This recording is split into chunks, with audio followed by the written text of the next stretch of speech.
পবিত্র ঈদুল আজহার নামাজ পড়তে বাসা থেকে বাইর হলাম। আমরা চলে যাচ্ছি সবাই একত্রভাবে ঈদের নামাজ পড়তে। দেখেন প্রিয় ভাইয়ার, আমার রাস্তা দিয়ে যাচ্ছি, সবাই দোয়া করবেন যাতে নামাজটা সুন্দরভাবে সবাই একত্রভাবে মিলেমিশে আদায় করতে পারি। ধন্যবাদ। সুতি 14 গ্রামে ঈদের আজহার নামাজ মানেই একসাথে হাজারো হাসি আর ভালোবাসা, মিলন মেলা। ঈদের সকালটা শুধু নামাজ নয়, এটা গ্রামের মানুষের হৃদয়ের বন্ধন আর শক্ত করার দিন। ঈদুল আজহার 14 গ্রাম ঈদের নামাজ গ্রামের ঈদ ভাইরাল ক্যাপশন।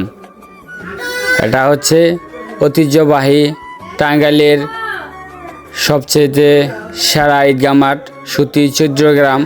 এখানে অনেক দূর দূরান্ত থেকে ঈদের নামাজ পড়তে আসে, যা টাঙ্গাইলের জেলার মধ্যে সবচেয়ে বড় ঈদগাহ মাঠ।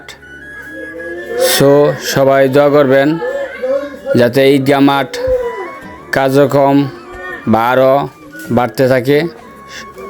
ধন্যবাদ, সবাই ভালো থাকবেন।